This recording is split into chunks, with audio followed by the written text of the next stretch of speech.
Muy buenos días, mis muy amados. Dios les bendiga. Bienvenidos, bienvenidos a este nuevo tiempo de meditación y reflexión en la palabra del Señor.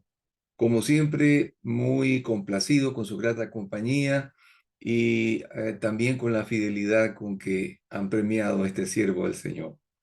Vamos esta mañana pues entonces a ver lo que el Señor nos tiene en la palabra del Señor, un plato exquisito en Jueces, capítulo 6, ya está en pantalla, los versos 11 al 16. Y dice así la palabra del Señor. Y vino el ángel de Jehová y se sentó debajo de la encina que está en Ofra, la cual era de Joás Abisirita. Y su hijo Gedeón estaba sacudiendo el trigo en el lagar para esconderlo de los madianitas. Y el ángel de Jehová se le apareció y le dijo: Jehová está contigo, varón esforzado y valiente. Y Gedeón le respondió: Señor mío, si Jehová está con nosotros, ¿por qué nos ha sobrevenido todo esto? ¿Y dónde están todas sus maravillas que nuestros padres nos han contado, diciendo: ¿no nos sacó Jehová de Egipto? Y ahora Jehová nos ha desamparado y nos ha entregado en mano de los madianitas. Y mirándole Jehová le dijo: Ve con esta tu fuerza y salvarás a Israel de la mano de los madianitas. ¿No te envío yo?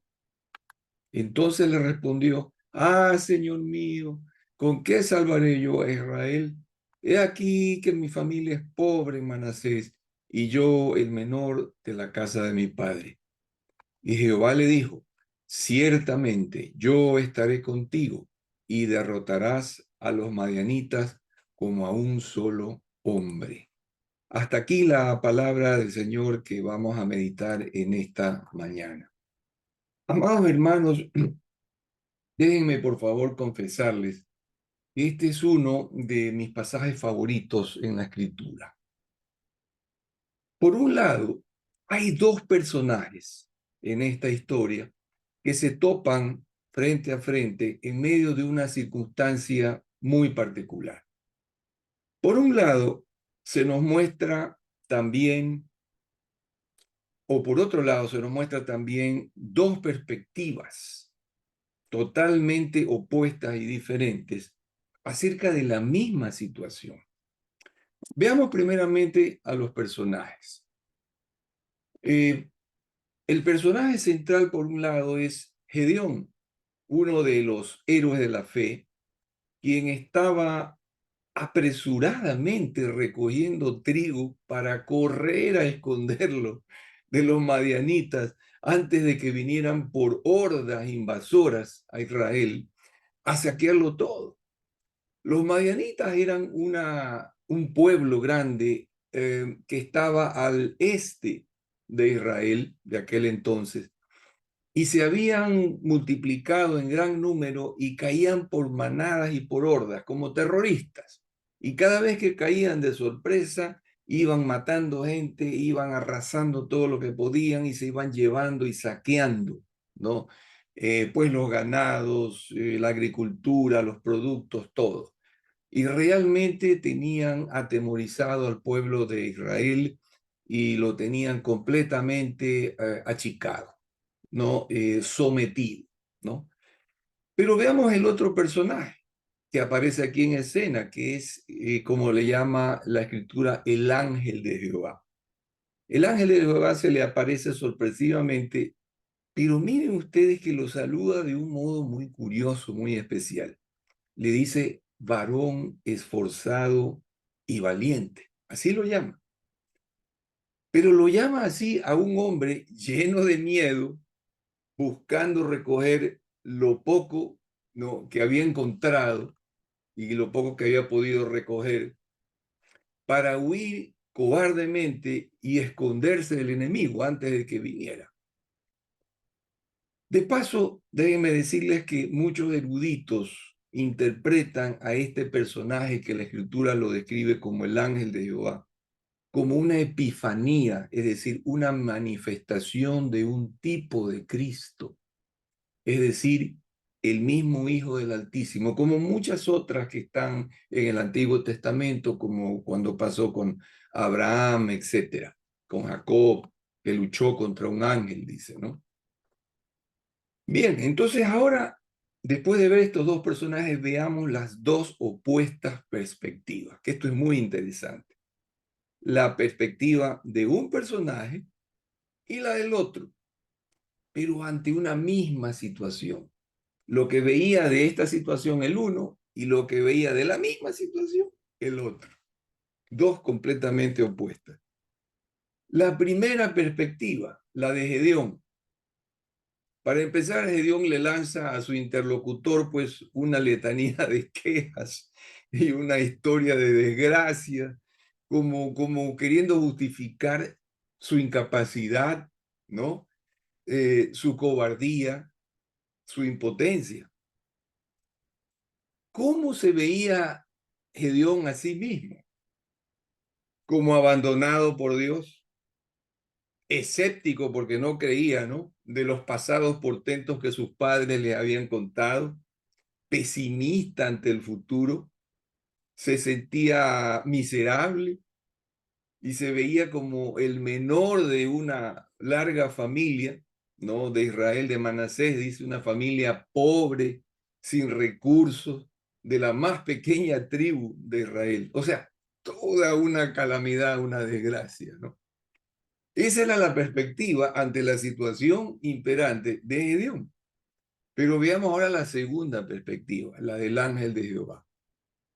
Curiosamente empieza llamándole, como dije antes, esforzado y valiente a este tembloroso y cobarde hombrecillo, que lo que hacía era buscar, ¿no? Correr a esconderse con lo poco que había cosechado. Y lo manda de paso a enfrentarse a ese terrible enemigo que venía por hordas. Con esta tu fuerza, le dice, tu fuerza, ¿qué fuerza? Pues humanamente ninguna. Pero también le dice que él iba a derrotar a los madianitas como un solo hombre. Y también le dice, no te mando yo, como diciendo, no soy yo el que te envío, yo, tu Dios. Nosotros entendemos al ver la escritura, porque le dice el Señor Gedeón al ángel de Jehová, que de alguna manera Gedeón entendió que estaba frente a una aparición del Dios Altísimo. Y aprovechó para ir presentarle todas sus quejas y todas sus letanías y sus cosas, ¿no? Pero él sintió que estaba hablando con alguien especial, posiblemente el Dios de los cielos, porque luego vemos en el resto del capítulo 6 que él le pide al Señor que le dé unas pruebas de que era pues verdaderamente Dios para probarlo y ver si no estaba equivocado, ¿no? Pero entonces, en resumidas cuentas, la perspectiva de Gedeón era una perspectiva natural, o sea, de este mundo, con una visión de pasado y de presente, enfocada en sí mismo y sus propias capacidades.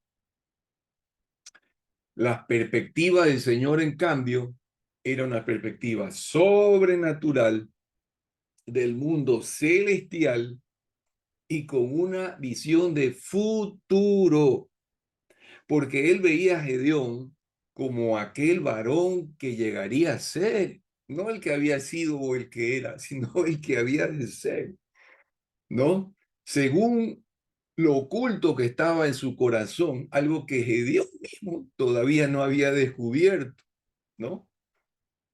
O sea, su potencialidad interna, la del corazón, no desarrollada aún, y la fe y la obediencia que él sería capaz de manifestar y mostrar en su gestión bajo el poder de Dios, no suyo, con una fuerza que no sería suya, sino la fuerza del Altísimo.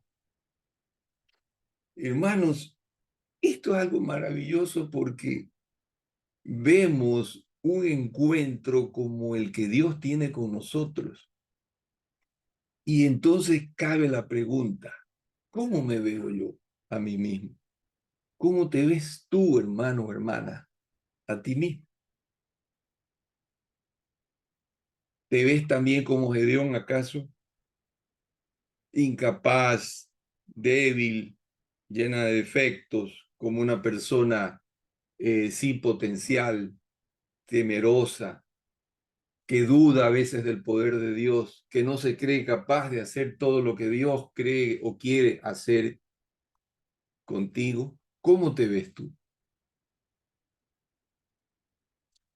¿Cómo nos ve el Señor? El Señor dice mediante la Escritura que tú y yo somos hijos de Dios. Nos ve a ambos como salvos por la fe en Cristo Jesús.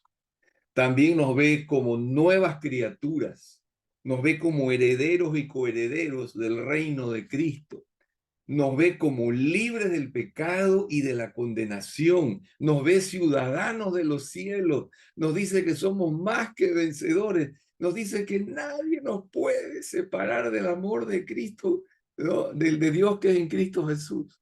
Así es como Él nos ve y nos muestra en la Escritura.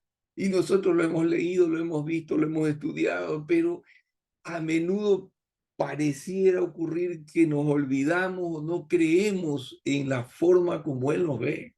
Así como Gedeón, esforzados y valientes, porque no somos capaces de ver nuestro propio potencial, no somos capaces de creer que Dios puede sacar de nosotros lo mejor, no queremos creer que el Señor nos manda y que con su poder Él va a hacer las cosas y no nosotros con el nuestro.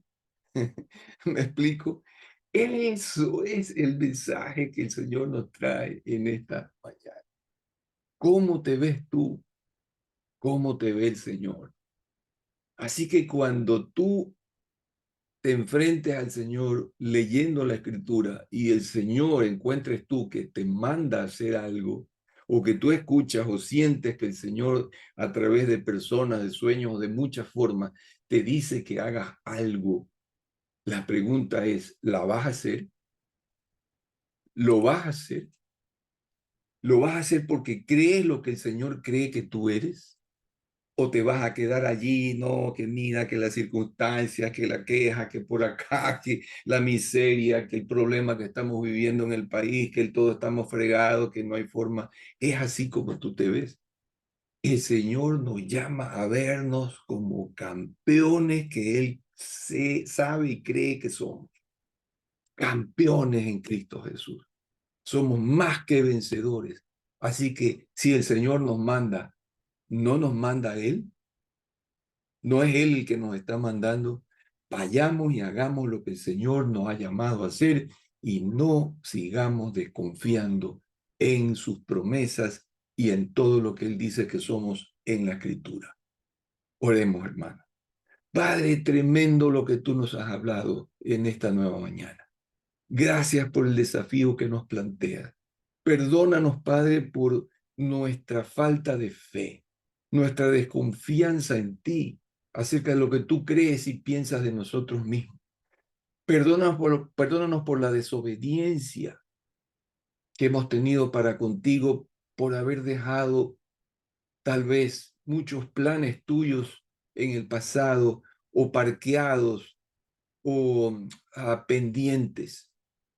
Señor amado, si entendemos lo que tú nos has dicho hoy, nos comprometemos a retomar esos desafíos que tú nos has dado y a empezar a trabajar como tú nos mandaste que hiciéramos. Señor amado, gracias porque no somos nosotros, sino tú el que irá adelante. Y en tu nombre haremos portentos y maravillas, asaltaremos muros y romperemos puertas de bronce y desmenuzaremos cerrojos de hierro, porque tú irás con nosotros. Padre, gracias. Gracias por lo que has hecho y por lo que harás en nosotros, que es mucho mejor. Quedamos en tus manos el día de hoy, sabiendo que tú nos vas a dirigir, a proteger, a inspirar y ayudar en todo lo que tengamos que hacer, porque lo haremos en el nombre de Jesús, en su amor, en su luz y reflejándolo siempre a Él en todos nuestros caminos. Por Él oramos y en Él te agradecemos. Amén, amén y amén. Hermanos, gracias por su amable compañía. y los dejo en las manos del Señor, recordándoles que Él los ama y que este siervo también. Que tengan un excelente día y Dios les bendiga.